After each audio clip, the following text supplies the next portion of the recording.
United Stand is the build-up show, countdown to kick-off as Manchester United, they're in London at the Tottenham Hotspur Stadium to face Tottenham Hotspur at the Tottenham Hotspur Stadium. I am joined with Maud. We also have Kev calling in. We have a Spurs fan calling in for that little segment we've introduced.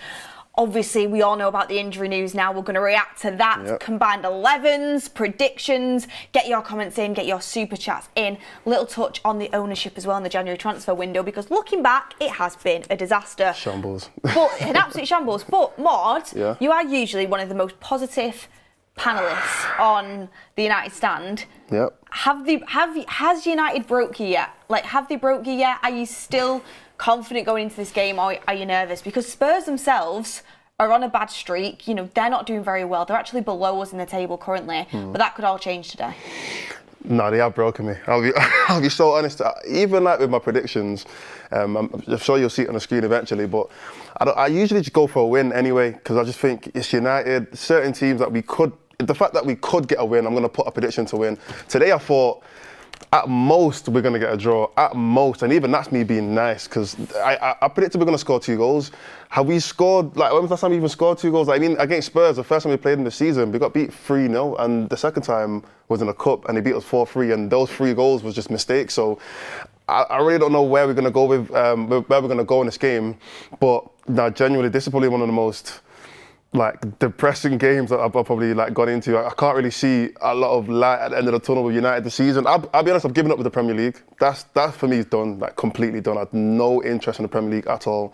I'm only focused on the cups, and even then it's hopefully we might get something. Yeah, I mean, we'll talk about that. I was in that boat a couple of weeks ago. I'd given up on the Premier League weeks ago.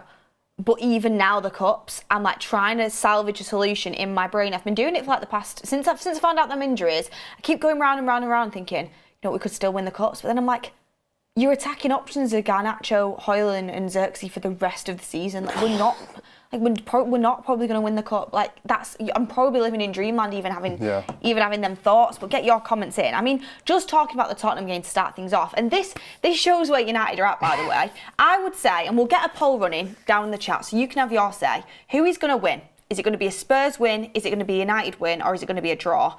I want to get that poll running, because usually on the United Stand, red tinted glasses, it always points towards a United win. But I think the majority of fans that I've spoken to, myself, family members that I've spoken to, nobody's confident. Yeah. And it's we're going, nobody's confident going into this game. Yeah. And we're going into a game against a Spurs side that is decimated by injuries.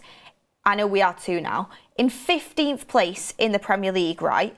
And they're winless in their last 7 Premier League home games. 2 draws, 5 losses in the last 7 Premier League home games. Yet Manchester United are going to play them at Spurs' ground, and we're not confident. And that's how little faith United fans currently have in this United team. Look, maybe this is a bit of a wild take, but I'd say we've been worse than Spurs this season. Spurs have been bad. Don't get it twisted. They have been very bad. But there has been points in this season where I've looked at Spurs and thought, in fact, the game that they played against us when they beat us 3-0, they looked like a completely better team than us. In every aspect of the pitch, playing out from the back, they've got a better striker than us, they've got better individual players than us, and I know obviously all the injuries doesn't help both of our teams, but there's been points this season where I've looked at Spurs and thought, even the time when they beat City in the Cup, I thought, they're actually a decent team, it's just that they just seem to be, just flopping and everything. Everything seems to be going wrong for them. But with United, genuinely, since Ten Hag's left, we've not moved. There's been no improvement at all. We genuinely look like the same team that Ten Hag kind of left us in. And I think we look worse, if anything. Yeah, we might even look like, there's probably some people that'll agree, we probably look worse than that. What did they leave us in at 13th? And we're 13th now, or 14th now? Probably around there. 14th. So we are worse. Technically, we are worse than when Ten Hag left. So I get it. I get why United fans are going to this game thinking, we're probably going to lose, even though Spurs are also terrible, or have been terrible this season. I mean, the table currently, Manchester United are in 14th place on 29 points. Tottenham Hotspur are in 15th place on 27 points. If they beat us today, they will move up into 13th. They will move up into 14th, and we will go down into 15th place. Who's below us? Because I'm pretty sure the teams below us are not West Ham is on 27 points in 16th, and then it is a bit of a jump. Wolves in 17th place on 19 points, and they're probably going to stay on 19 points because they're currently getting beat by Liverpool. So it's just West Ham, really. That's Yeah. yeah. But the teams below United currently are Tottenham, West Ham, Wolves, Ipswich, Leicester and Southampton. If Spurs beat us, they'll go ahead of us. Then it's only West Ham, Wolves, Ipswich, Leicester and Southampton below us. Like, that is... It's embarrassing. It's not even embarrassing, it's a disaster. Yeah. It's an absolute disaster. And the crazy thing David is... Moyes is killing it with Everton. Look at Everton's squad. That's what I was going to say. First of all, Everton are above us. There was one point where people were saying they're going to get... We've got them next week. They're going to probably smash us. They'll probably beat us. Beto's been scoring. Oh. And there was a point where people were saying Everton could get relegated this season, and now they're above us. And what's even crazier is the teams that are below us, Wolves beat us. Ipswich probably could have beat us that game. It wasn't for that Onana say they might have beat us. And who else? Southampton probably should have beat us the way they played. So, I mean, looking at teams below us... We struggled against Southampton. What was the West Ham result?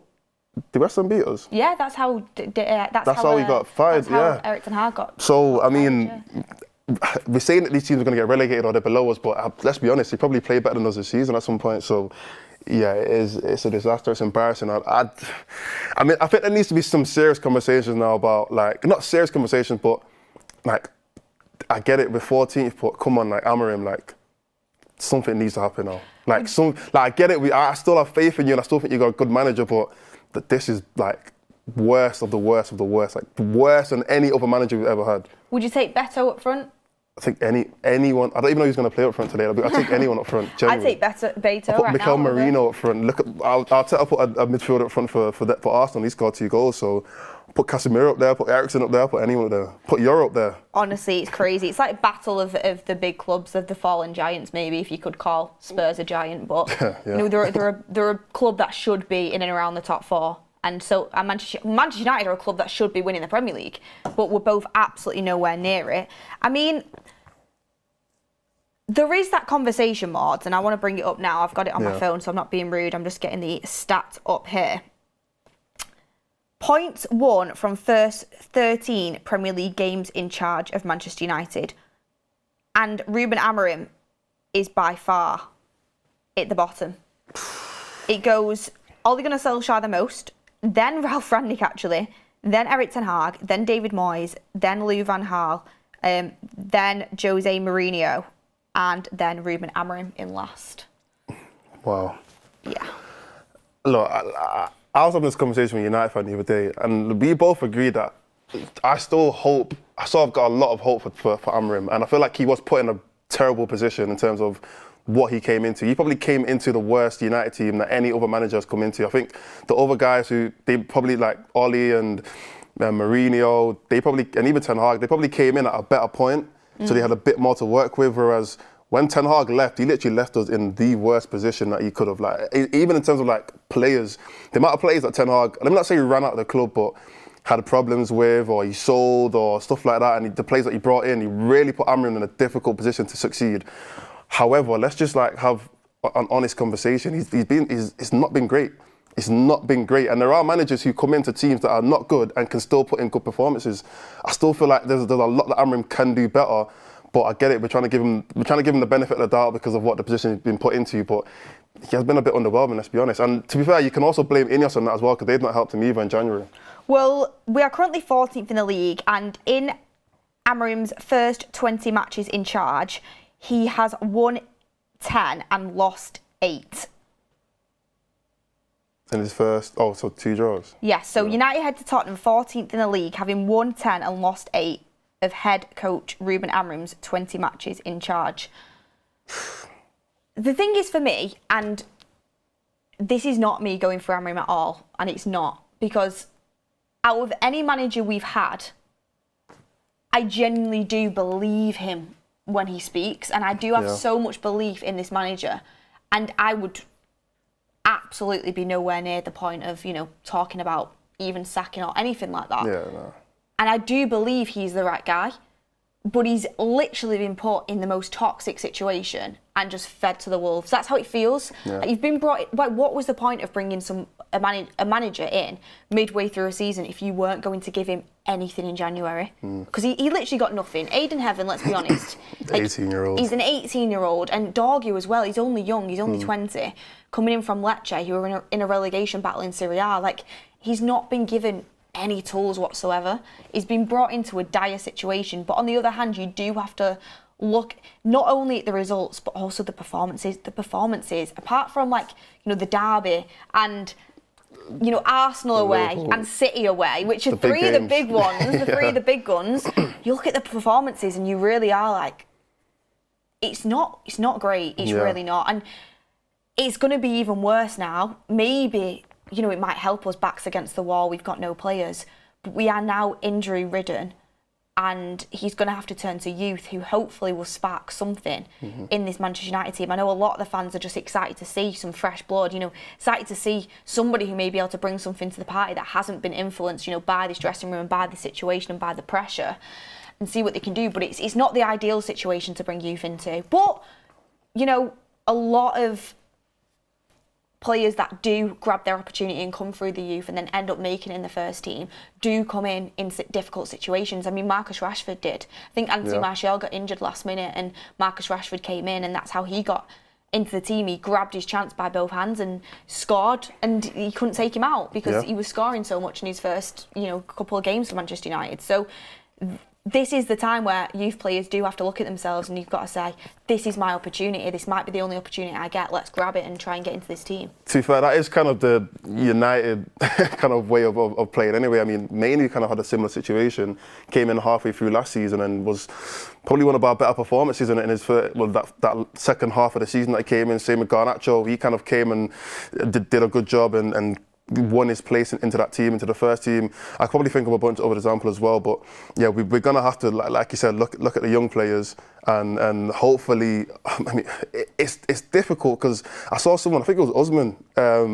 Usman, he's obviously been a United fan. I think he tweeted as well, saying that the last thing that he wants, and I agree with him, is to see the young players come in, not as necessarily play up to scratch and not necessarily, you know, have the performances that we kind of need from them, and then everyone kind of just gets onto them and piles a whole bunch of negativity on them and says they're not good enough to this and that. But in reality, they shouldn't be good enough. We shouldn't even be having to look at them anyway. Half of them shouldn't even be in the squad. Like, they shouldn't be. They are based on opportunity, but in the reality is, if our players were good enough and if we didn't have as many injuries, a few of the players that are on the bench today probably shouldn't even be there. So yeah, the last thing I want is for them to come into the team, have a lot of pressure on them. I mean, this isn't a small game. We're still playing, you know, Spurs. It's still a big game. A lot of people are going to be watching them. A lot of people are going to be watching them very closely as well. I hope they play well, but if they don't, I really don't want the fan base and other fan bases to kind of get onto them and pile a bunch of negativity on them, because it really and truly, it's not fair, and they're young, so it wouldn't help them going forward in terms of confidence. Yeah, absolutely. I mean, we'll talk about the youth players coming in a second, get some of your super chats in and have your thoughts. Then would you start any of them today? That would be massively bold if they did. But just a couple more stats on the Manchester United situation just to bring in so everyone is kind of aware of the situation that we're in. Manchester United have accrued just 14 points from a possible 39 since Ruben Amorim took charge in November. And we have conceded 32 goals in 20 fixtures across all competitions, an average of 1.6 per match. 1.6 goals per match we're conceding, which is just, it's unthinkable for Manchester United right now. I don't think Amorim, go on. The positive is, 2025, even though it doesn't feel like it because the performances have been dire, we have managed to scrape some results. United have won 4 of their past 5 games in all competitions.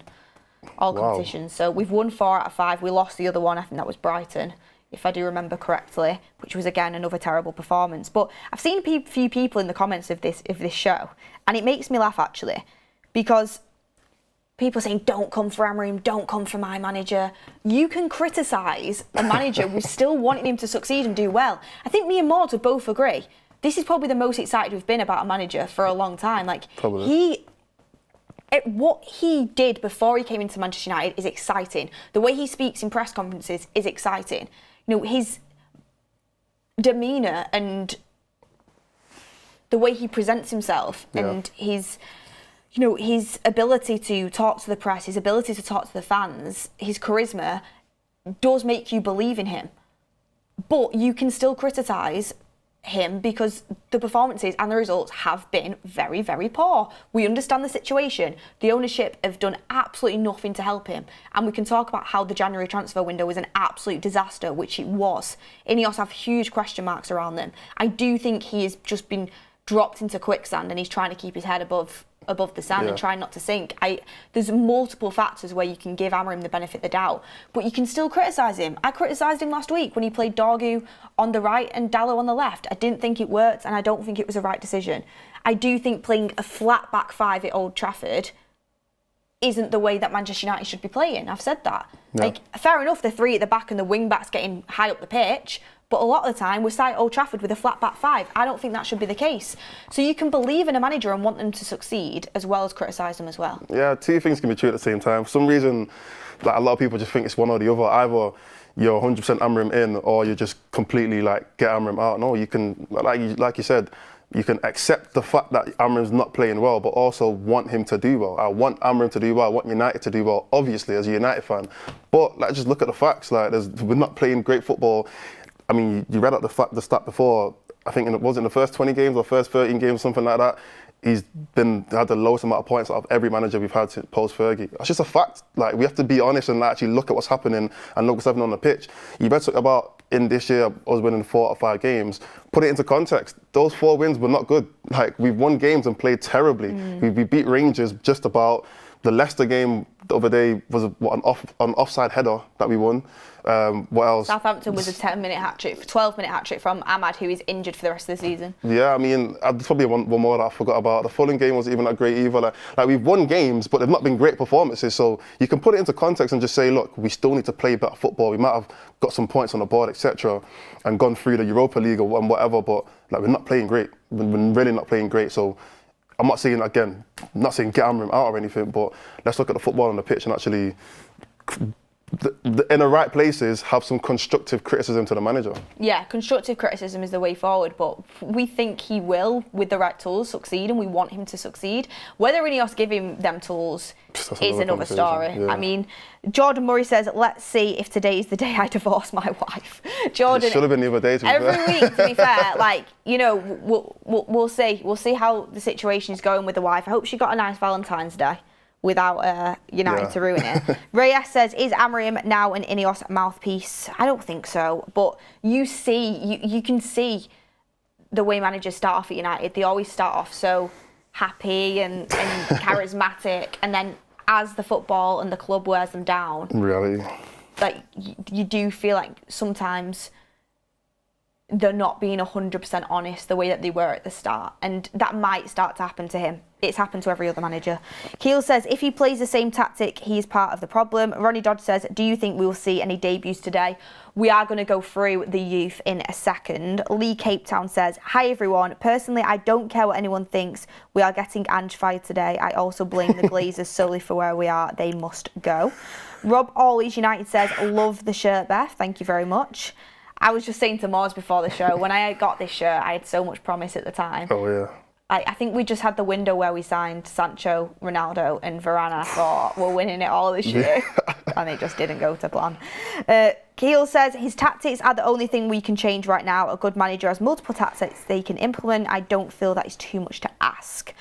Ben Dover says, would you rather have Vardy or Calvert-Lewin? None of the above.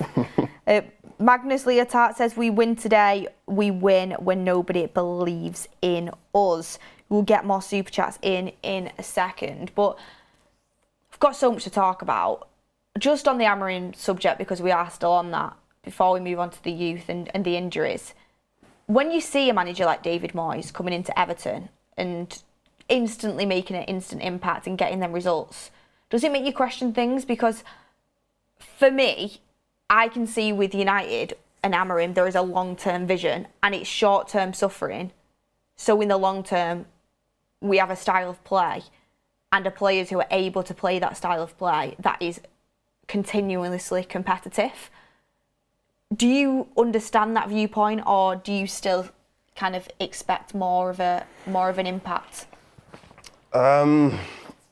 It's difficult because I think it kind of, with the David Moyes situation, that might be a bit of a special case because I feel like David Moyes come back to Everton was always going to be like a homecoming kind of, honeymoon period thing where he's coming back to them. They're trying to, get out of this relegation situation. They've got a new stadium. They're getting out of Goodison Park. I feel like that was always just going to be a good. Like they were going to play better football just based on momentum and adrenaline. But there are other teams with other new managers who do end up playing better football, and we've had this conversation on the forum so many times. You don't have to have the best team in the league to just play a decent style of football. You don't have to have like some of the world-class players and etc. to also just get a tune out of them. It feels like, and this has been something that's been going on since Fergie left, it just feels like the culture at the club is just a failing culture. And that's why I'd never, right now anyway, say Amrim out or Amrim this, because we should know by now that the culture and the environment at United isn't great. Any manager could come in right now, any player could come in right now and they probably still fail. It's not because they're bad or the player's bad or the manager's bad. It's just the environment doesn't seem to be built up to a team that wants to win. If Amrim can change that, and it might take till the end of the season, it might take another year, but if he can change that, I feel like he's going to get a way better results on the team. He's going to get a better tune out of the team.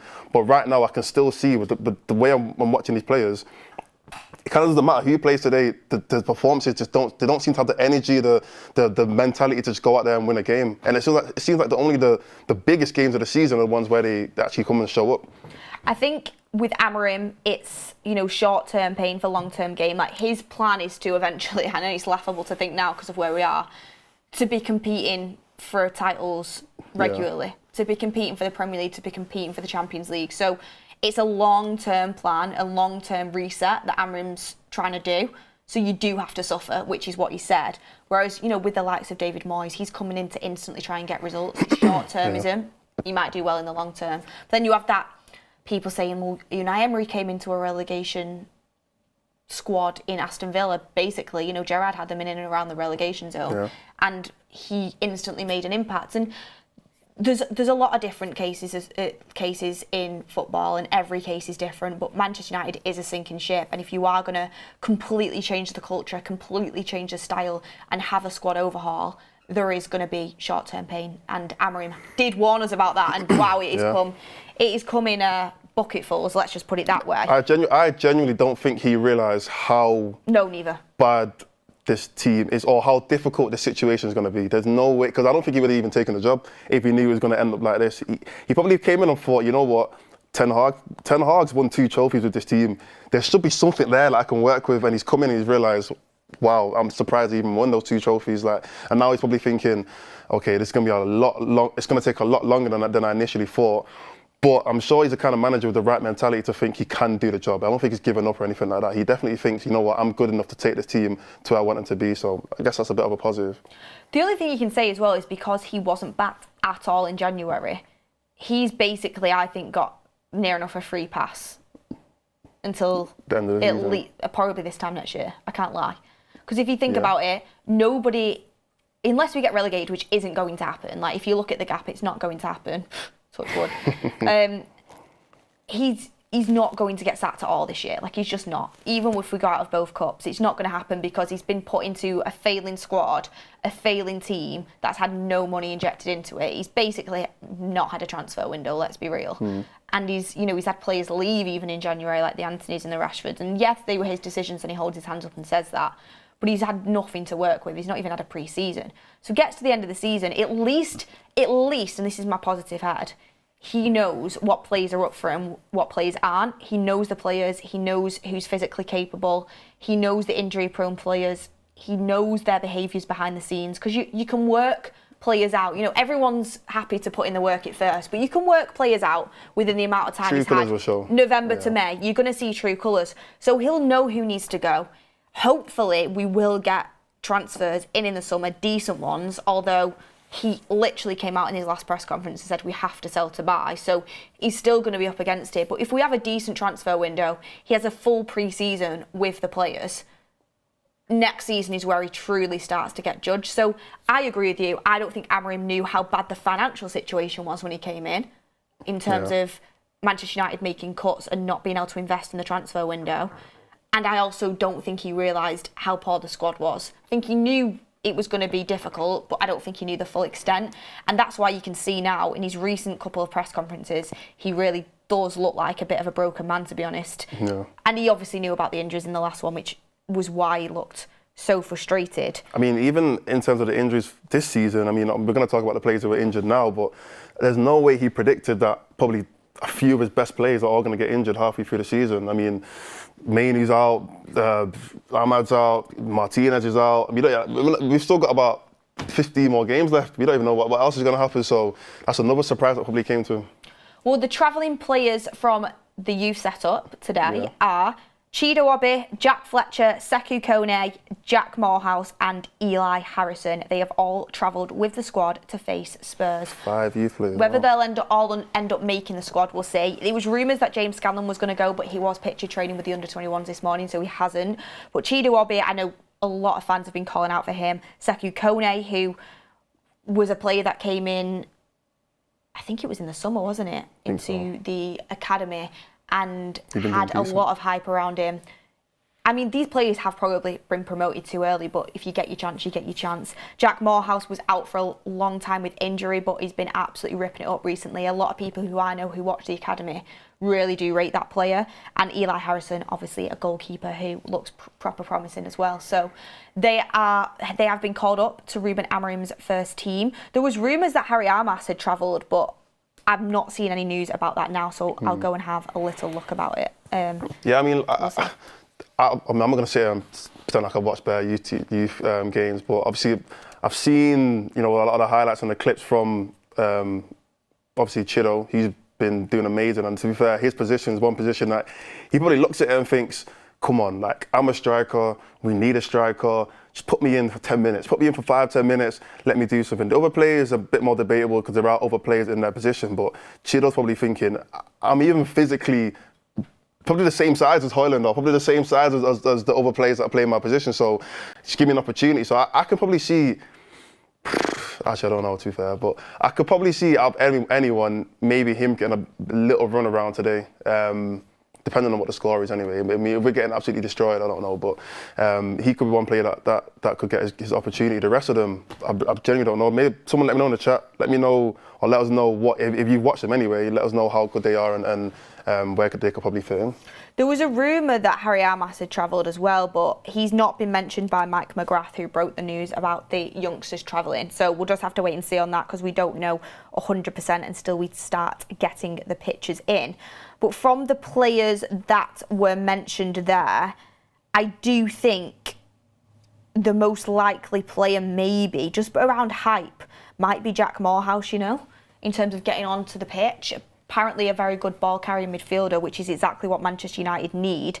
And like you said, Chido Obi, who has been absolutely killing it. And what do Manchester United need? They need goals. They need goals badly. And he has been scoring the goals. Granted, it's at academy level, but he looks absolutely top draw.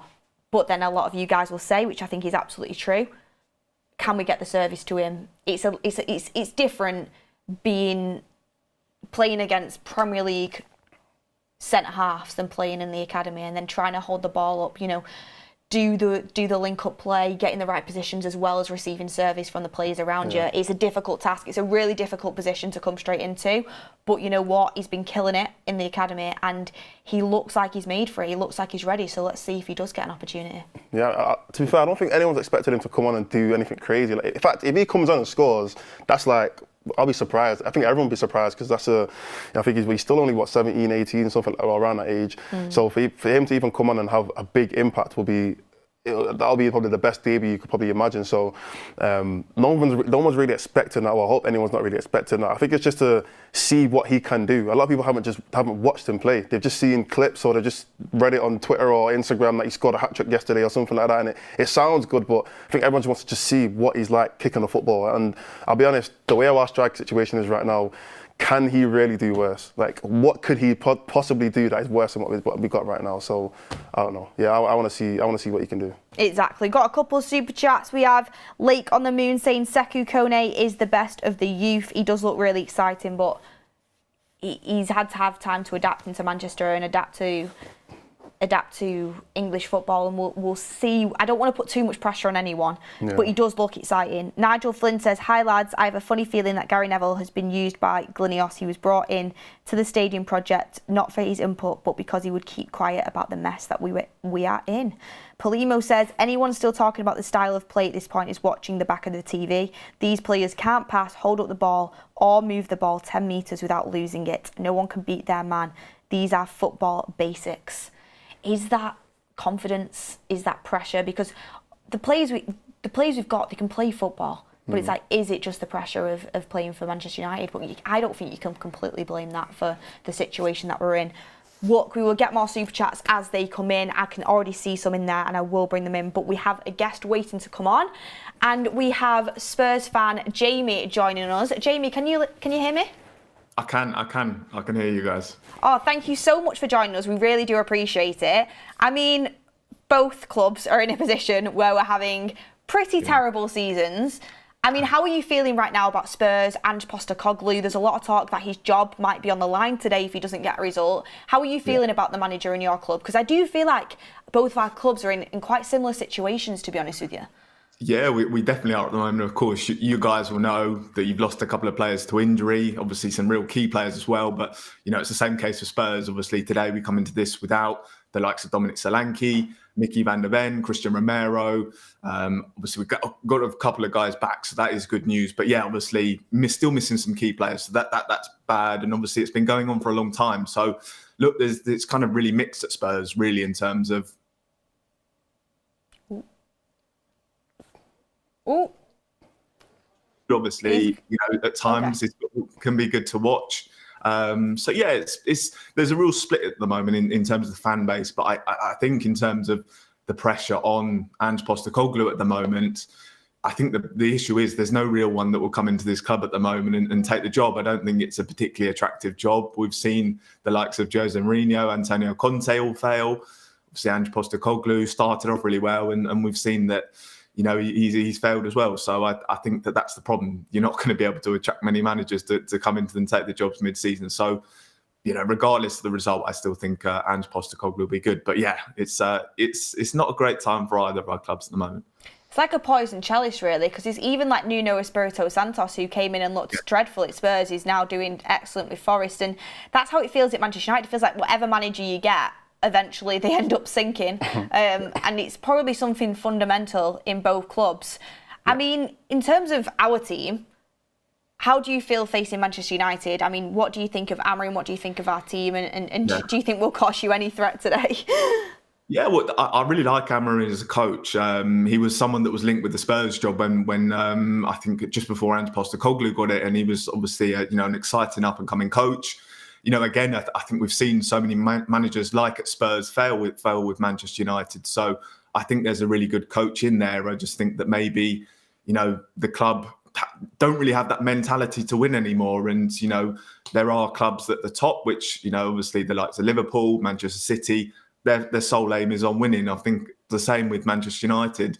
Maybe the aims of the owners are slightly different from what the fans want. And it feels like that's very much the same at Spurs. Obviously, look, Man United are a far bigger club than Spurs, and obviously the expectations are much higher at Man United. But same with Spurs, we feel like we want to be trying to aim to win, and that just isn't the focus of our owners. And it feels like that is the same situation at United. With the team, I feel like it probably is a good time to be facing Manchester United now. I think the fact that you've lost Martinez to an injury, I think that's huge for the back line. Obviously, no Menu as well. I think we saw Amad Diallo is going to be out as well. So those are some big misses for you. So I think it's a good time for us. And as I said, we've got some key players back today. Madison's going to be back. Adoji's going to be back. Vicario as well is back. So we've got some good players back. So as I said, a good time, I think, to be facing you. But off the pitch, I think very much similar problems in terms of the owners. Yeah, I mean, I agree with you. We've been decimated. You've got a bit of a boost. I know you still got some injuries as well. I mean, Mods, do you want to ask something, Jamie? Yeah, I mean, touching on Ange, I mean, we spent a bit of time talking about Amorim. And look, I think the United fan base in general are still very much on Amorim's side because we understand the difficult situation that he's been put into.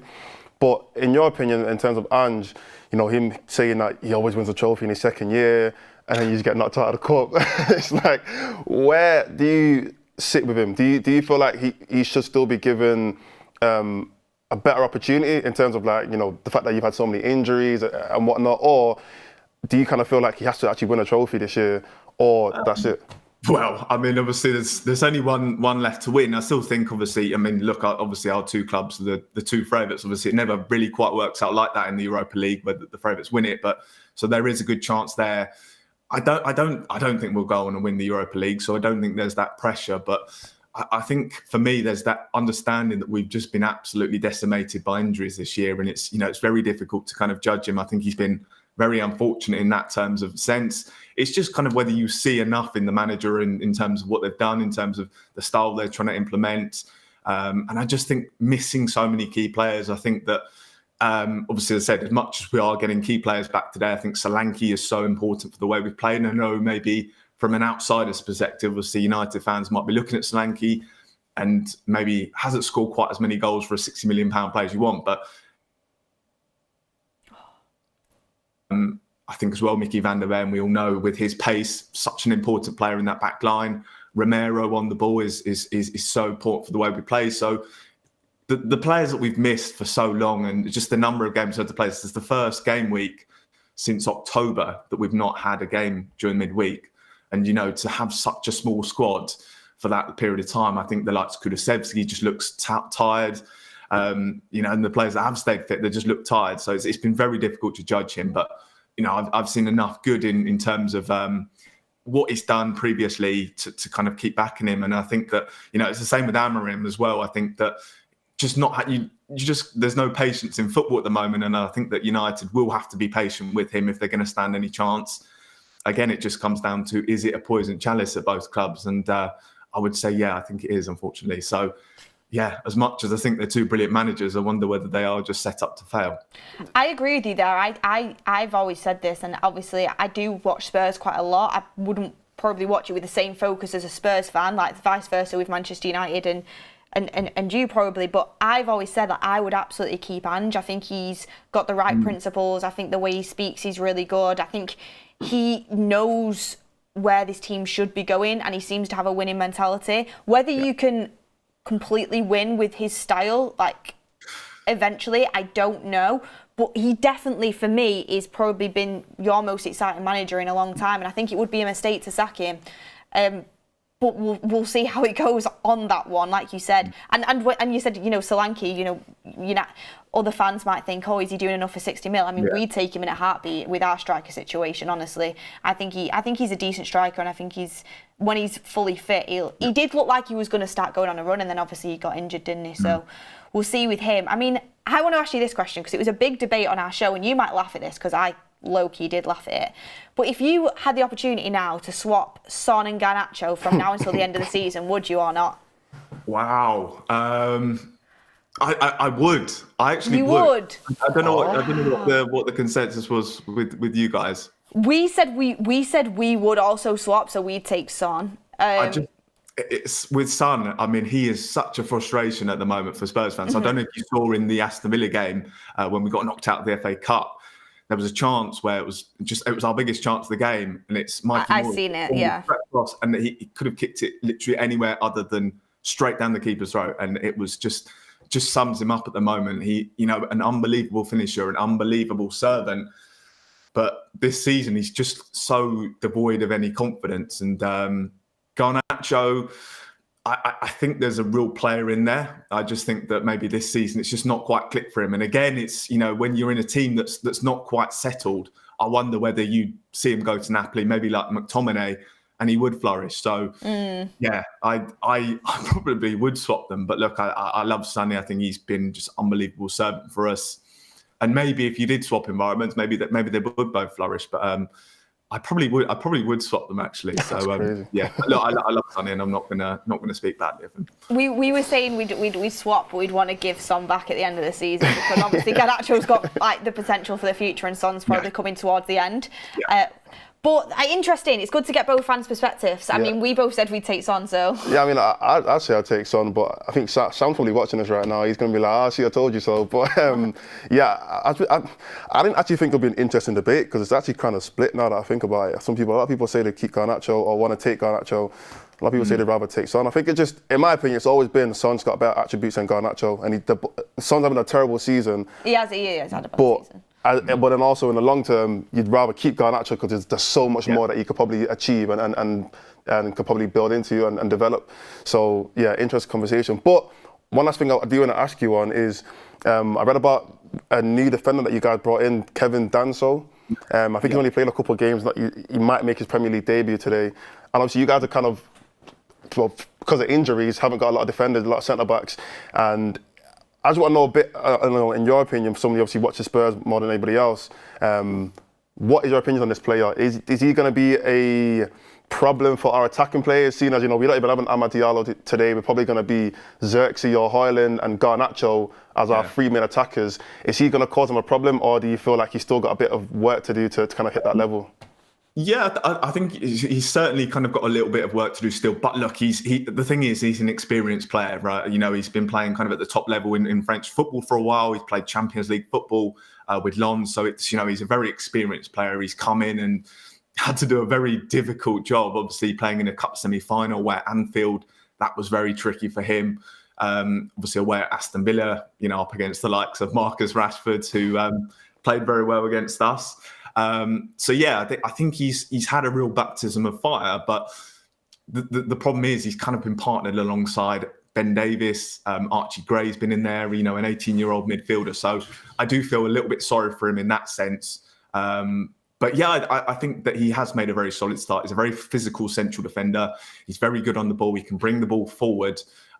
So yeah, if they have struggled against physical defenders in the past, then I think Danso should, this game should suit him. Okay. He's made a good start to life at Spurs, and I'm looking forward to seeing today. It's his first game at the stadium as well, so looking forward to seeing more of him. That's interesting, because obviously it's good to see from a Spurs fan perspective. The last thing I want to ask you, we always ask our opposition fans when they come on. I mean, it's slim pickings right now, but if you could take one player from United to put in the Spurs team, who would it be? Oh wow! Guess we're going fit or unfit. No, you can have a fit. You can have unfit if you want. Great question. I'm gonna go. I'd probably go for. I think I'd go for Lisandro Martinez. I think that he's such a good central defender. But you've got Van der Ven because he can stay fit. But obviously he's had some real injury issues, hasn't he? But because we've had real issues. Romero and Van der Ven, two phenomenal central defenders. They just can't stay fit. But Martinez, when he is fit, I think he is fantastic. So I probably would say Lisandro Martinez. I really like Patrick Dorgu. Really? I think he's a fantastic signing for United. I watched quite a lot of him in the Italian league. I think I really wanted him at Spurs. I think he was linked, and he would have done a really good job at Spurs as well. So I think you've got a really good player there. So potentially Lisandro Martinez, obviously unfortunately with the injury, but maybe if I could pick a fit player, it would be Patrick Dorgu. I think he's going to do really well for you guys. Do you know what? I love that, because obviously someone who's watched him quite a bit, not many Manchester United fans had watched him before he came in that much anyway, and someone who has watched him quite a bit and obviously had scouted him for Spurs, that's really exciting for us to kind of have some sort of hope to cling on to. Hopefully he's going to start today. Team news is out in literally now, so we're going to let you go. Final score prediction, so you can go and head over and see your starting lineup. Oh, I'm gonna be hated in the chat. I'm gonna go for a 3-1 win for Spurs. I think it's fair to say, because look, we have beaten you twice this season already. I think as well, obviously, fair enough, considering your injuries. I mean, look, I keep saying your injuries. Obviously, we've had some, we've obviously got injuries of our own. But yeah, I think we should just about have enough today to kind of get over the line. But yeah, I think it's going to be I don't know how it's going to go, because obviously both teams just not playing very well at the moment. So yeah, it's going to be a very interesting game. I think Spurs are going to have the upper hand when it comes to physical capability in today's game. Let's put it that way. Yeah. Anyway, I'll let you go, and you can go and see your starting lineup. But thank you so much, Jamie, for joining us. Really appreciate your insight. Thank you so much, guys. Thank you. Thank you. Right, do you want to know the Manchester United starting 11? Because it is out. Yes, thank you to Jamie, by the way. Some really good insight from him, and really exciting about Patrick Dorgu, what he said there at the end. It's interesting, actually. Obviously, watched quite a bit of it. Probably second game now, isn't it? Yes, so and he is starting for Manchester United. So the starting 11 is... Right, okay, I've come to grasp with it. You have Onana in goal. Yeah. You have a back three of... Wait. Oh, is Yoro injured? Yoro must be injured, I think. No way. Looking at this, he's not playing. So you have a Nana in goal. You have a back three of Mazraoui, De Ligt and Maguire. You have your wing backs as Dorgu and Dalot.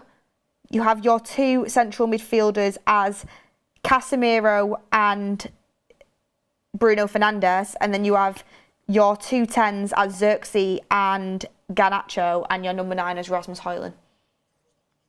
So Yoro isn't even on the bench, so he must be injured. Oh my gosh. The bench for Manchester United, Harry Armas did travel. The bench is Harrison, Armas, Fredrickson, Heaven, Lindelof, Fletcher, Kone, Morehouse and Obi. So wait, say that again, literally, sorry, I wasn't even paying okay, attention. so let me just go through it one more Yeah, go time. through it one more Manchester United's starting 11 in today's game is Andre Onana in goal, a back three of Maguire, De Ligt and Mazraoui, wing backs as Patrick Dorgu and Diogo Dalot, your two midfielders as Casemiro and Bruno Fernandes, your two tens as Joshua Xerxes and Alejandro Garnacho, and your centre forward as Rasmus Højlund. The benches, Eli Harrison, Harry Armas, Fredrickson, Aidan Heaven, Lindelof, Fletcher, Kone, Morehouse and Obi, Chido Obi. So the only senior player on the bench is Lindelof. That is it for Manchester United. We are absolutely decimated. Ericsson isn't even in the squad, so he must be injured as well. There's no way. That Ericsson and Yoro both not even in the squad, so they must be injured. Collier and Ugarte, we knew they'd picked up knocks, but fully injured because they're not in the squad. Obviously, we know Mainoo's out for weeks, and we know that Ahmad's out till the end of the season. What the hell is going on in training? Like, honestly, how is this many? We've had 9 days off. Oh, apparently Ericsson and Yoro were ill. Oh, well, okay. Well, cool. That's one thing, innit? But they've had 8 days off or something like that. 8 or 9 days off, innit? Last time we played was last week, like Saturday or Friday or something like that. How much time have they had in training for them to all, like, what is that, 4 players get injured in the space of a week or get ill or something like that in the space of a week? We've had season-ending injuries in training from multiple players. Luke Shaw came back for about 2 weeks and got injured in training again. I don't understand what are they doing at Carrington. And the same thing happened last season. Like, I remember so many times last season. Got Squid Games going on over there. Something's going on at Carrington that needs to. I'll be honest, like, it's not even like a coincidence no more. The other teams don't have this many injuries off the pitch. No. I get it if it's on the pitch, but it's off the pitch. The thing is, what's scary as well is that I remember when Ten Hag got loads of injuries and everyone was saying Ten Hag's training must be too intense. Ten Hag. Is everyone going to blame Amorim now as well? Like, something's going on. Genuinely, like, it's something within that football club. I always say, like, it feels like someone's writing a script of how to make things as worse as bad as possible. Yes, you know what it is? I feel sorry for Fergie, man. He built up such an amazing club, and we've just broken everything that he's done. Like, for 20 whatever years it was, 27 years or however long it was, we just seem to just destroy everything he's built up. The fact that Carrington can't even remain open for over a week without players getting injured isn't. I don't get it. Like, I'm genuine. I want to know what happened. Like, they need to put out the information as to how these guys got injured. Was it during a training session? Was it at home? Was it during a physio? Or like, what was it that got all these guys injured? That, you know, Mainoo's out for a few weeks. Ahmad's out for the rest of the season. Ugarte and Collier both got knocks. Ugarte's one of the players that I probably thought would have never got injured. He got injured. Like, how is this happening? Like, I'm so confused. I don't get it. Like, I'm so confused. This is terrible. Do you know what's hilarious as well? It's like Ericsson and Yoro. Well, it's not hilarious because obviously I'd want them as part of the squad and it's frustrating. Ericsson and Yoro on top of it are ill. Do you know what? If I seen that team I had to play in, I'd probably call in sick as well. Yeah, I'd probably say I'm not playing today. Because they scored 4 goals against last time. No, I'm joking. I wouldn't have.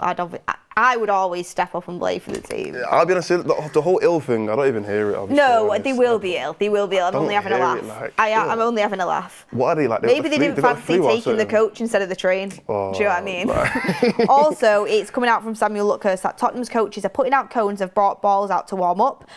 Manchester United's coach is yet to arrive. Spurs expected them at 3 p.m. So United are late as well on top of everything. And they're not even there yet. So the game might even end up getting delayed. End of season. We couldn't get the train. We had to get the coach. And now we can't even get the coach there because we're probably stuck in traffic. Like, we are a shambles. We are a genuine shambles. It's becoming more and more embarrassing. We're supposed to be the biggest club in England. And we. Oh. Remember when Mainey had to ask City to get the jet to the Ballon d'Or because they couldn't, United didn't want to send him over there. Like, yeah, we're a mess. We're broke. We've got no players. Like, nobody seems to know what to do. Not the manager, the ownership don't want to buy players and they're sacking everyone. Like, I think there was like 100 more staff members laid off the other day. Like, everything seems to be going wrong at this club. We're cursed. I don't know if it was Yaya Toure or Pogba or someone just cursed us. Like, I don't know who did it, but yeah, this is bad. But I mean, the bench is interesting. I mean, I don't even know what to say about it. Someone's going to get an opportunity. The only thing I can say is that, without a doubt, unless he just makes no subs, there is players making debuts today. They have to. I mean, if you're Amas, Fredrickson, Heaven, Lindelof, Fletcher, Kone, I mean, not Lindelof because he's played before, but Fletcher, Kone, Morehouse, Obi Martin, like Harrison.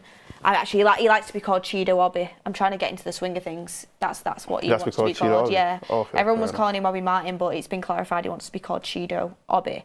So there is going to be debuts today because you can't play that 11 for the full game. I mean, Casemiro's going to be puffing after 30 minutes. I've got Casemiro in the middle. Yeah. Casemiro and Bruno, and then Xerxes and Garnacho. So it's like, to make an impact off the bench, players are going to be used. So there is going to be debuts. And do you know what? One thing I will say is I am actually very excited to see some of these younger players come in. As much as it is frustrating having all these injuries, the only upside is we are, like, Amorim's hand is forced and he's going to have to play some of these academy players, and we will genuinely see where they're at and if there's anyone exciting that we can actually think, you know what, they could be a player for us. I'm so scared for today. I didn't think it'd be that bad. Like, when we did our combined 11s and I was looking at the teams and I thought, are we going to talk about our combined 11s? Because I don't even know who to even put in the team. We are, in a minute. So yeah, when I was looking at United, I had to literally look at like FootMob to go and see who's available because I didn't know he was even there to play. And yeah, like, even like just the midfield of Casemiro and Bruno does not excite me one bit. That just seems like a midfield that's going to get absolutely ran through like it's nothing. I watched the Aston Villa game, Aston Villa versus Spurs in the cup. I think it was it the FA Cup? Aston Villa versus Spurs, I think it's the FA Cup. Villa literally just ran in a straight line through Spurs for the whole first half. They had about 5 chances where everything was just going through the middle. Our midfield is worse than Spurs. They're going to have so much joy running through the middle of our pitch because there's going to be no one there. Bruno is probably the most, I don't know if even describe him. Garnacho and Xerxes are going to have to be disciplined today. We have 3 attack-minded players. Like, I know Xerxes drops in a little bit, and we want to see him like be more of a midfielder kind of player. But he's still a striker. He's still naturally going to want to be further up the pitch. And Garnacho naturally does that anyway. And Haaland is a striker. We're going to have no one in the middle of the pitch. They're going to run through. No, let me not be too negative. Let's just hope for the best. Let's just hope for the best. I mean, this is one to put into perspective. So the injured players for Manchester United that we currently have is Mainu, Ugarte, Collier, Martinez, Ahmad, Shaw, Mount, Evans, Heaton and Binday. By the way, how are 2 of our goalkeepers that barely ever touch the ball injured? No, how is Tom Heaton injured?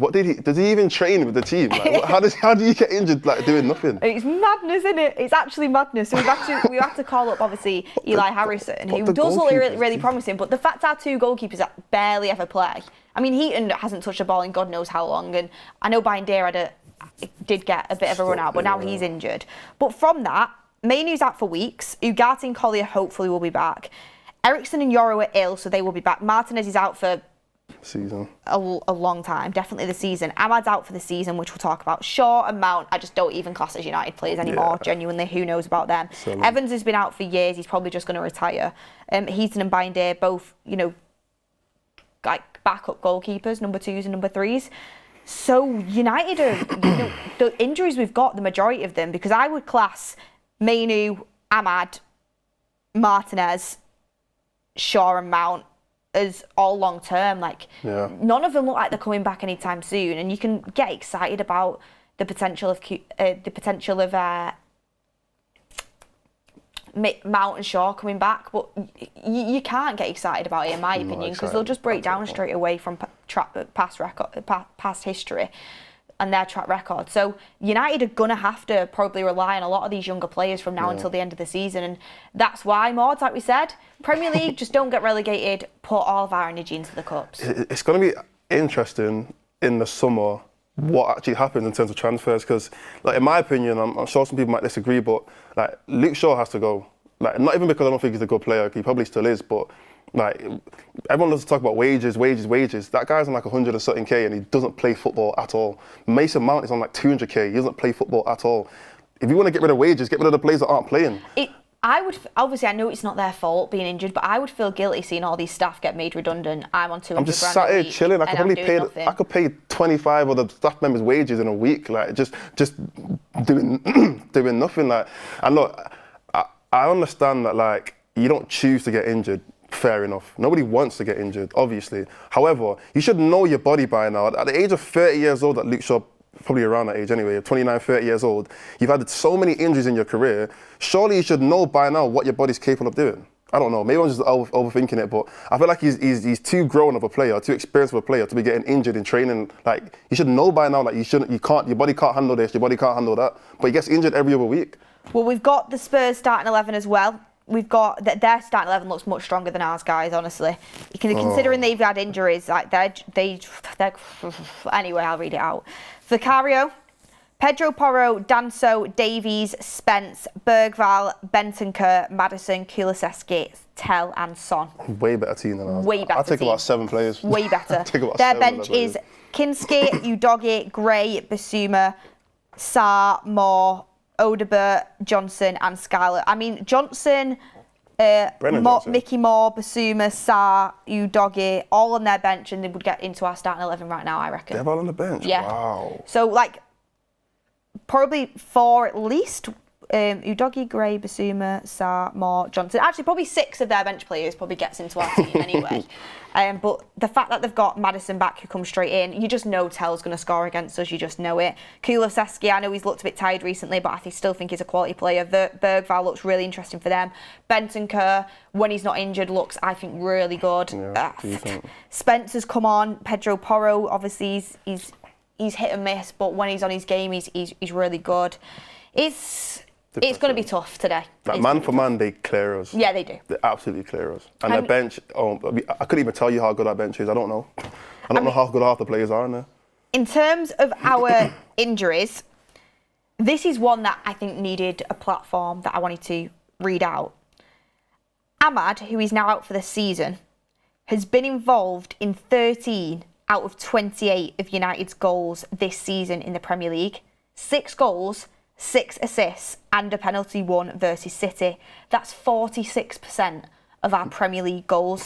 So him being out for the rest of the season is an absolute travesty for our attack. I mean, our attack was already underperforming, but for a player to single-handedly be involved in 46% of our Premier League goals, that is going to be a huge hit. And does that make not getting Tell even more of a kind of regret for you, maybe, for Manchester United? I mean, I still feel like United probably wanted him. Like, I actually don't even fully understand how we didn't get him. Because I remember I was sat on a forum one time and I was thinking that he was confirmed. And then the next day it was like he's going to Spurs. We didn't want to pay the money. Oh, it was that 5 million It ended up being about 8 million.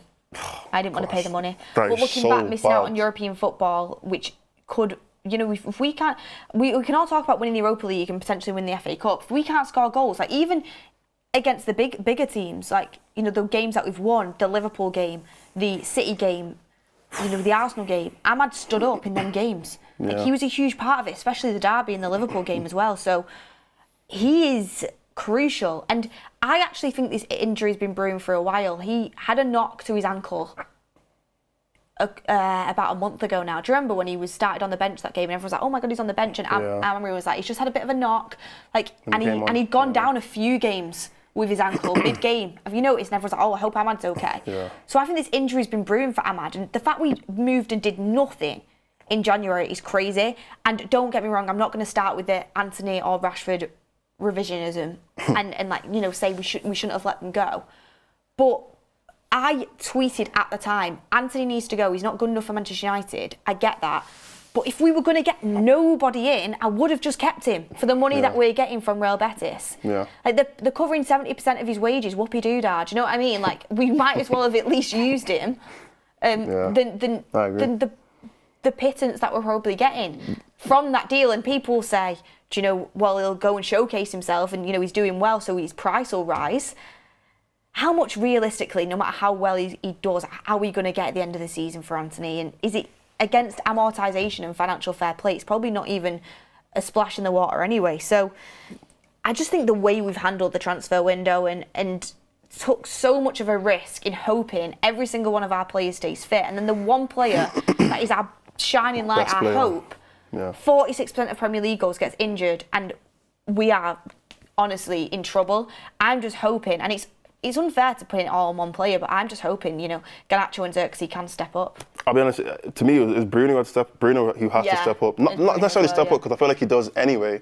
I feel like he kind of takes on that role in the team, obviously being a captain, but he, to me, is the only player that can do anything today. As in terms of like getting a goal offensively, creating chances, he's the only player in that team that I look at and think, if something's going to happen today, I'm not really a betting guy, but if I have to put money down on it, it's going to come from Bruno. And he's done it, to be fair, multiple times this season, so it wouldn't necessarily be that much of a surprise.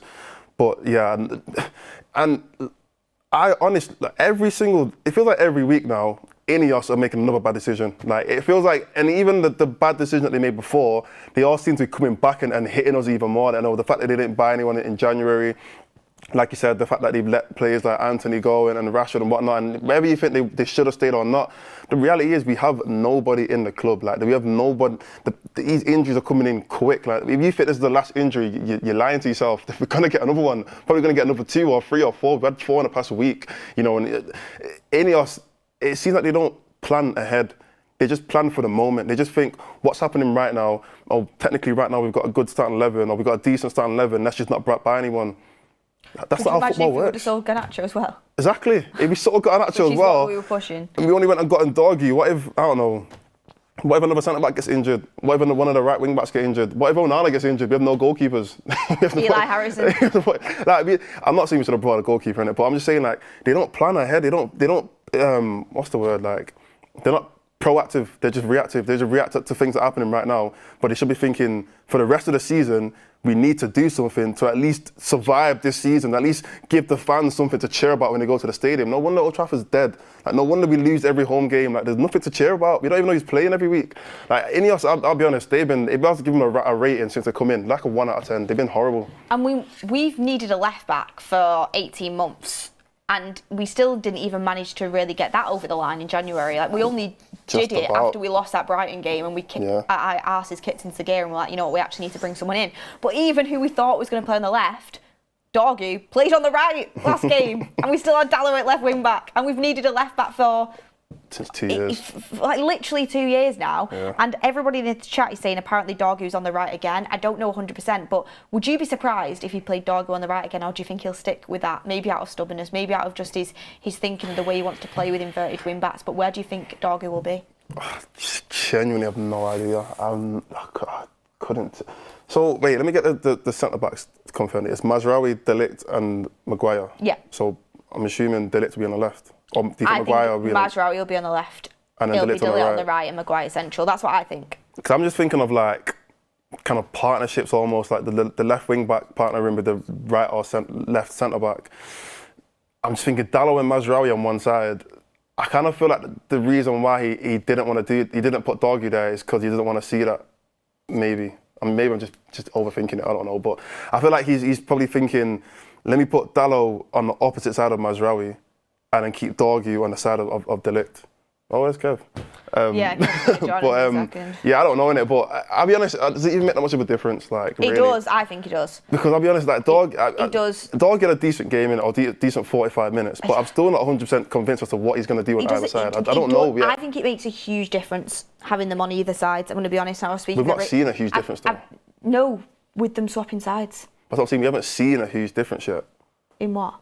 Like, we haven't seen what Dorgu is going to be like on the other side to say it's a huge difference. No, but I'm telling you why I think it will be a huge difference is because it changes a lot, in my opinion. I was speaking to Ricky about this.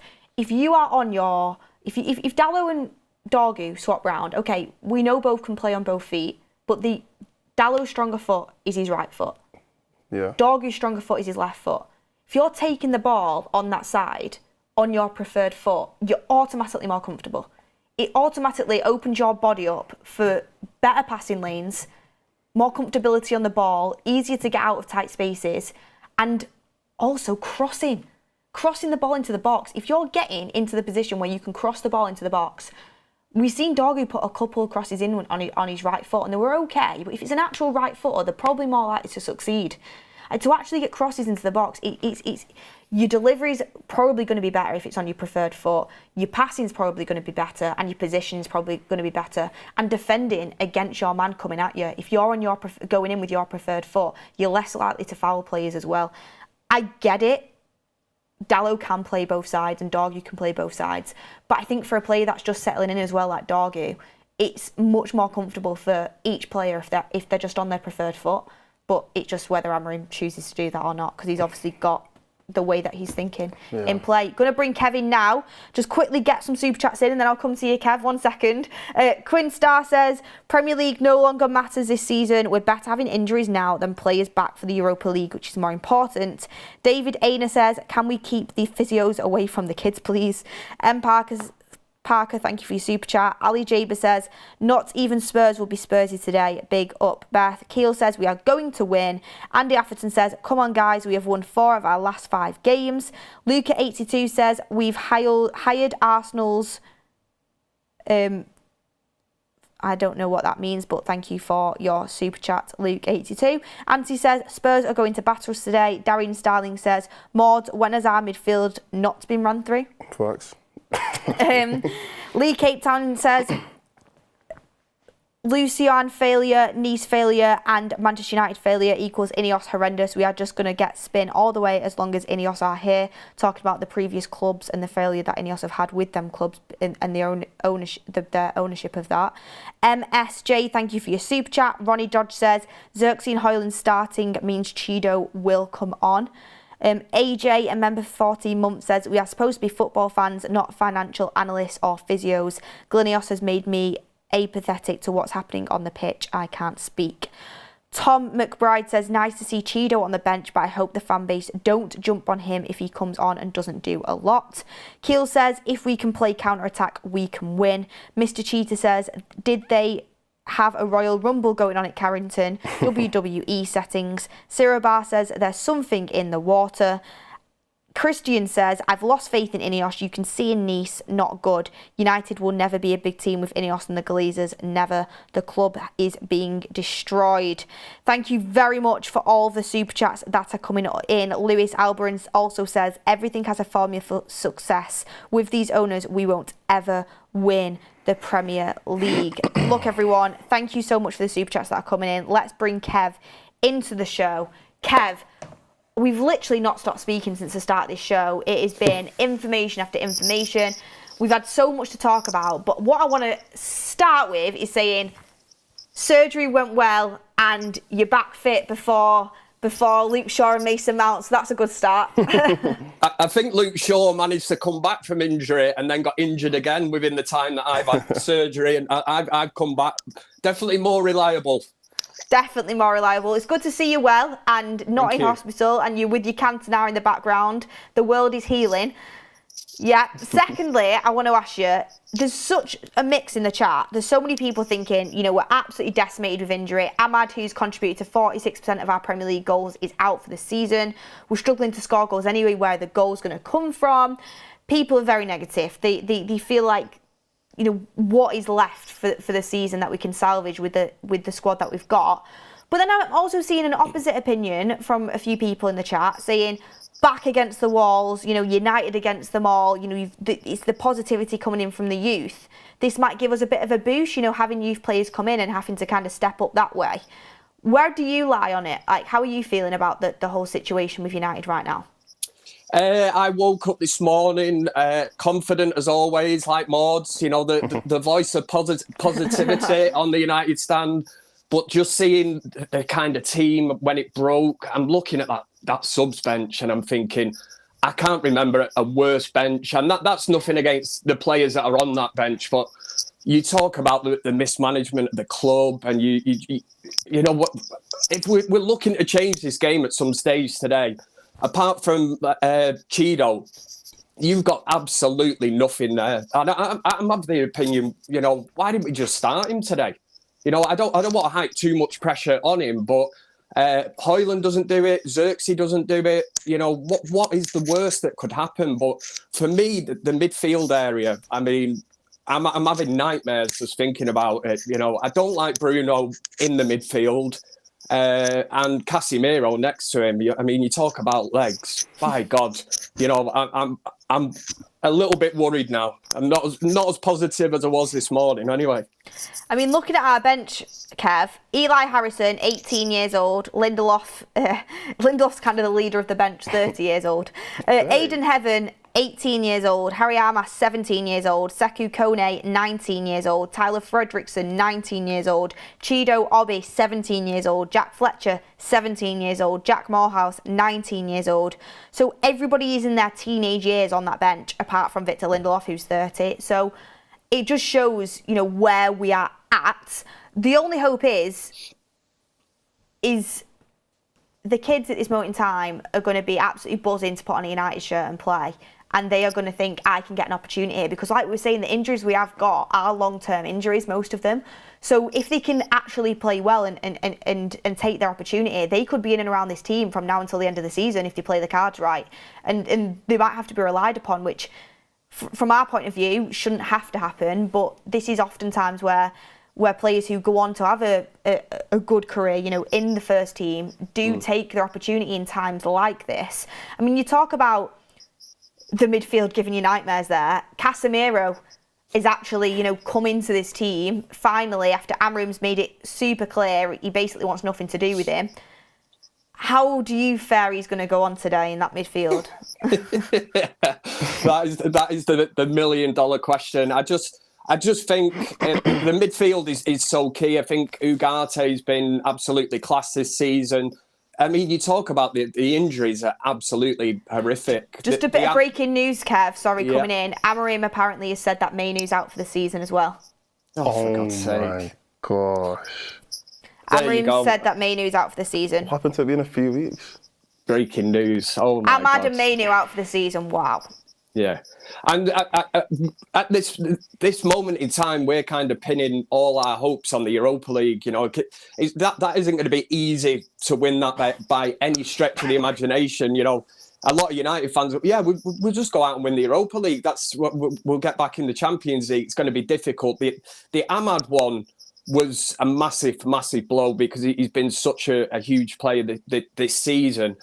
But to have Mainoo ruled out now as well, I mean, again, I just go back to look at the bench. You know, we are on the bones of our arse, literally. You know, there is, if things aren't going well today, you know, how do you change that? You know, yeah, you've got sympathy with Amorim. You know, he's not been backed. We know all the issues, the problems. I mean, have the players even arrived at the ground yet? Yeah, they have, because Amorim is talking, but I think they have anyway.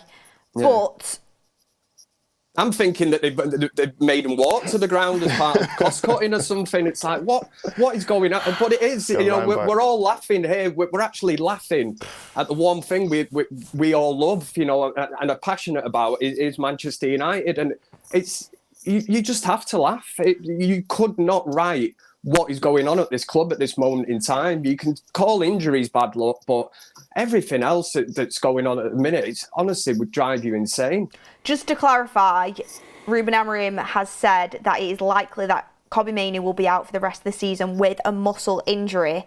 That means that we have lost 3 starters long term in the space of 2 weeks. Lisandro Martinez, who was consistently starting in Amorim's starting 11, out for definitely the full season.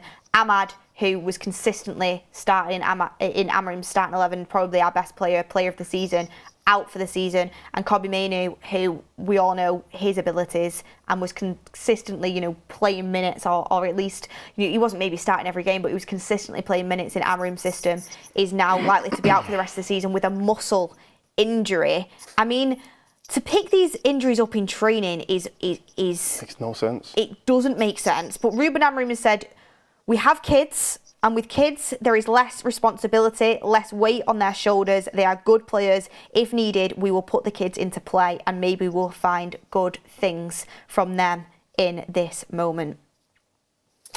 And this is what he might have to do, Beth. Like you mentioned the kids that are on the bench there. Wow. At least the ones that you can bring in and actually mold and sculpture into his way of thinking, because I think we've heard the dressing room, with the stories coming out that apparently the players don't like the system. Well, tough luck. Do you know what I mean? You play that system and the way the manager wants to play. You're playing for your career at the end of the day. Is he asking that much of them? To play free at the back and, to play with wing backs at the same time. I heard you saying before, and I totally agree. We bought Dorgu as a left back, and then he plays him as a right back. And I know he did do this at Sporting to an extent where they were inverted kind of wing backs. But just try and make things a bit simpler for yourself. I'd say if I was Amorim, instead of worrying about the system, worry about trying to string 12 passes together in a row, because we can't even seem to string 5 together. Worry about keeping the ball in the final. And get 11 players. Try and string 11 players. We are down to the bare bones. Try and keep the ball in the final third for more than 30 seconds, and maybe that'd be a good start. But like you said, in times like this where we are seriously up against it, I think we just need to strip it back and go back to basics and make things as easy as possible. The one thing you will say for the players because there will be players that make debuts today, they have to. I mean, our whole bench, there's one senior player on the bench, that's Lindelof. So there is going to be changes made and players will make debuts, and there is kids going to be being used. The one thing you would say is they will give you everything. They will fight for their place, and that's obviously the bare minimum, but they are going to give you that. I mean, Maud, what's your reaction to this? I don't even know what to say. I don't even know what to say. I still don't know. Come on, you're usually positive. Come on. I'm actually trying. I'm trying to see the light, but it just seems to be getting worse and worse every week. We're in February. We still got about 4 or 5 months to go. Mainly out for the season. I mean, it was only a few weeks ago where we were looking at Mainoo in the 10 and saying, this Mainoo and Ahmad link-up is going to be something to watch and it's going to be something to look out for, and they're both gone. They're both gone for the season. It wasn't long ago that Martinez was picking up some form. He was getting better and his passing was improving and his defensive duties was improving. I mean, he scored the goal against Liverpool, scored the goal against, was it Fulham, got the assist for Ahmad against City. And then all of a sudden now he's gone. I mean, we don't even know what the situation with Ugarte and Collier is. I mean, we thought Mainoo was only out for a couple of weeks. We could get some news by the end of the game that Ugarte's gone for a couple more weeks. I'll be honest, this season's just a write-off. I don't even know. Genuinely don't know what I've nothing to look forward to with United. Do you have any faith in the cup competition still, Kev? Yeah, listen, you know me. It's blind faith, isn't it? You kind of go into it. We're looking at that to salvage a season. We're just kind of hoping that Chido's going to come and do some Wayne Rooney on us or something. Well, last season we won the FA Cup. We were awful all season, and somehow we turned up in that game against Manchester City. But at least we had senior players, Kev. Yeah. And we're probably going to have more injuries as well, because they're going to be asked to play every game. Many minutes. And when on the United standard, we ever been in a position that we're in February, the season ends in May, and it's the battle of 14th against 15th. And you just let it sink in. I can see Maud smirking there, but it's true, isn't it? It's 14th against 15th, United against Tottenham. And it really isn't. It's not sustainable. You're at the point where you think it's a massive 3 points today if we can get it, because it's 3 points towards survival. we're actually closer to relegation than we are, in the top 4 battle. It's not where we want to be, but I mean, Amorim keeps saying, doesn't he? We have to suffer. We'll suffer a lot, a lot worse, or these moments. We are on our hands and knees at this minute in time. What I would say is that, like you said, we're in February. I'm just looking at our fixtures, and the schedule's just absolutely packed, and that's without even, penciling in them cup games if we do manage to get through in them competitions. Like the schedule is just, it's going to keep coming for us. It's going to be brutal. An absolute slog from now until the end of the season. I'm going to be honest about Amorim can't wait. The only thing is that these youth players are going to have to try and I don't want to put pressure on them, but try and step up. And they say the class of 92, can we have the class of 2025 please? Like that is where we're at. It's like we're hoping for a miracle. Thank God we didn't have to play the qualifying Europa League games, them 2 extra games as well. That would have been absolutely crazy. But look, Kev, we'll let you leave because you need to make your way over to the studio to come and watch this game. I cannot wait. Last but not least, who's your player to watch and what's your score prediction? Player to watch for United. God, after seeing that now, do you know what? I'm going to have to say Casemiro. I'm going to be on Casemiro watch today. He has to turn up today. Such a huge game. Because if he doesn't, there's no one there to take his place right now, is there really? I mean, I suppose he's got a point to prove. Yeah. Massively. He's on mega money. Yeah, that's not his problem. A player that, United have actively, without a shadow of a doubt, looked to kind of move on in January. He's not. He's going to be here probably now to the end of the season. And you need a big performance from him. And madly, I need to stick with this score prediction. I've gone for 2-1 United. Again, do not ask me why.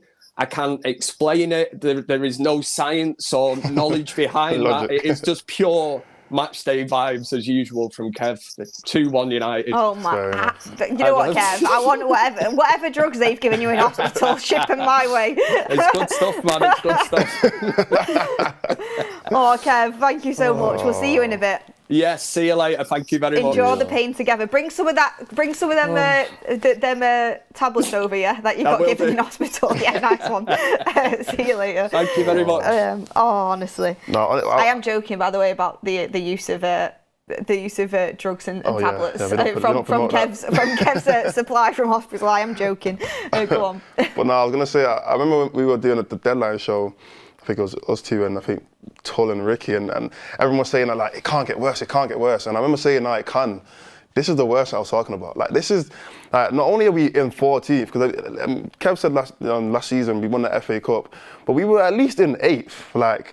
8th is bad. 8th is like Champions League. 8th is bad, but we're in 14th now, and we don't even have our best player anymore. We don't even have anything to look forward to in terms of the games. We are in pure just hope for the best. We don't even know who's even going to play every week. We're just in pure what is there to even look forward to? I genuinely hope that we stay in these cup competitions as long as we can, get to a final for at least one of them, because honestly, if they don't, I wouldn't be surprised if Old Trafford's looking empty. Not empty, but I would not be surprised if the stadium's not as packed as it usually is, because who's going to be going to games to see us get cooked up by Southampton, and they probably confirm relegation. They don't have anything to play for. So yeah, it can get worse. It really can. The other thing is, what a special moment for the academy players, and it's a big game as well. I know Spurs are currently in 15th in the Premier League, and they are having a terrible season, but making your debut against Spurs, it's not as if it's against Barnsley in the League Cup. Do you know what I'm saying? It's against a big Premier League club, a big stadium. It's a huge moment for them, so I just wish them all the best in that sense. And you've just got to get behind the lads and not put too much pressure on them.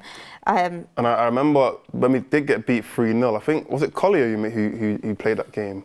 Either Collier or Maney, one of the younger players played that game, and we absolutely ran through. But it was a difficult game for them to play. I think it was Collier anyway. Well, Spurs are so physically capable, and I know they've suffered a lot of injuries maybe because of their style of play, the excessive running, the excessive pressing, but their physicality is up there, and they will press us, they will get onto us, they will know what our weaknesses are, they will know how to manipulate our lack of physicality in there and our lack of pace, and it's going to be a difficult game.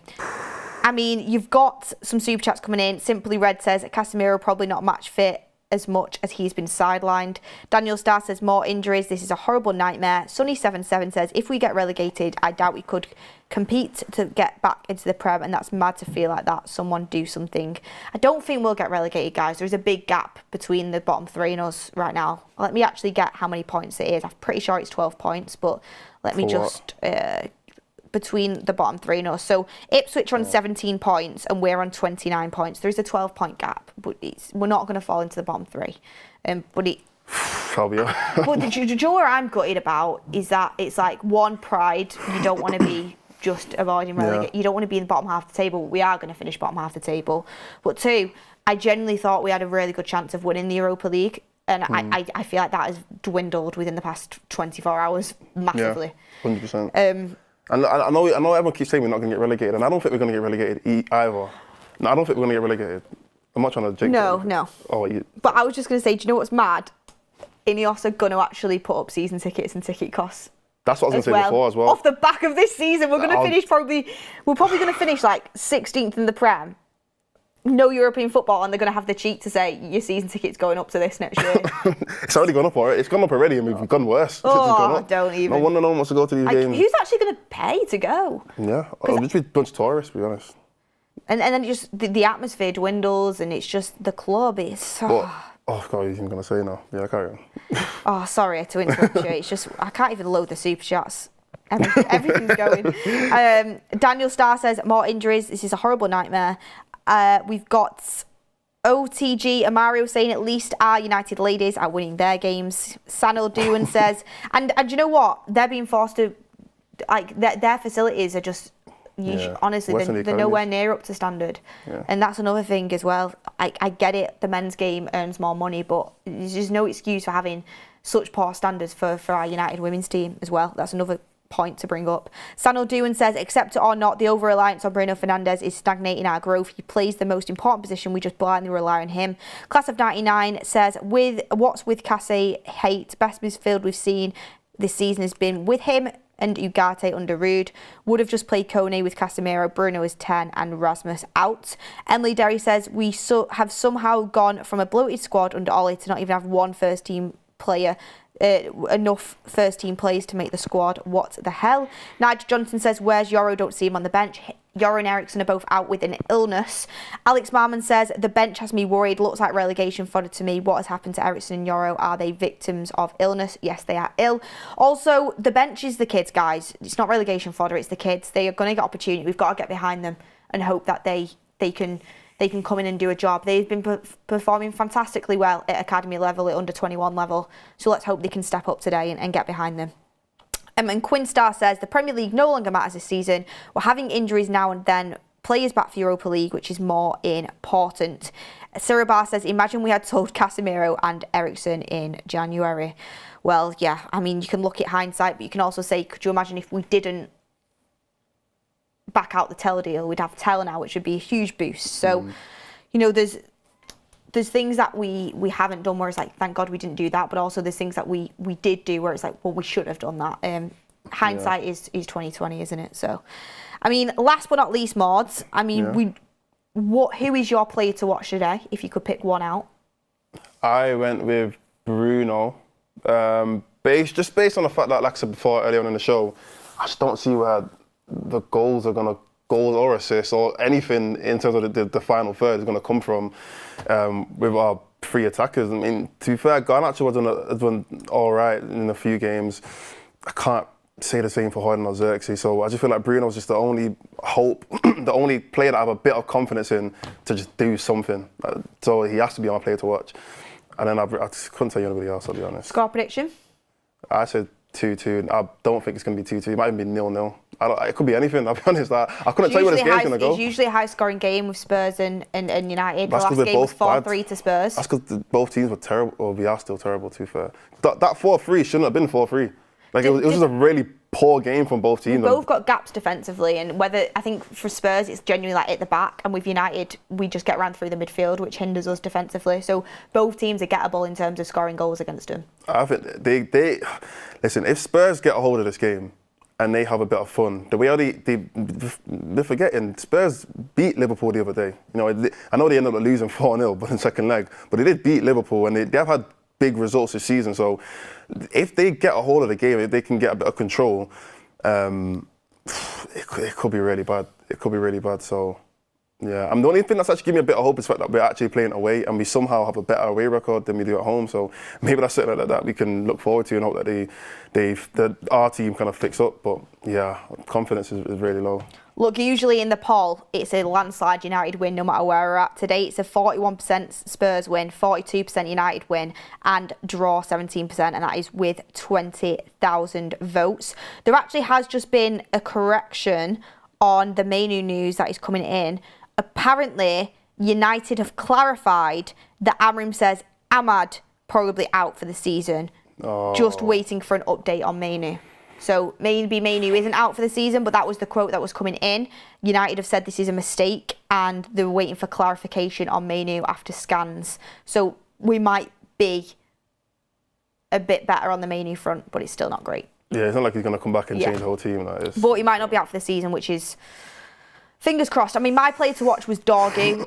I want to see him on the left. I know he played on the right a lot for Lecce, but I do want to see him on the left. I think it's obviously a pressure cooker to come into, but he looks promising, so I want to see what Dorgu's all about. My score prediction is 2-1 to Spurs. I just don't see where our goals are going to come from, to be honest, with the striking options we have.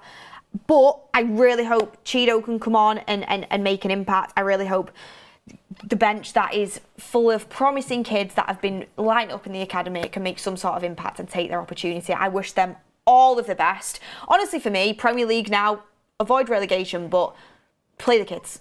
And then put all your energy into the Europa League, because that's the only way we're going to get into some sort of European football. Play the kids is crazy after 23 games. Like, we're not going to get anything in the Prem anyway. No, I'm not even denying it. I agree, play the kids, because what else have we got to do? Like, usually you say that in the last 2 games, the last game maybe, like, throw some of the kids on, give them to play for, but we're saying that with about 16 games to play.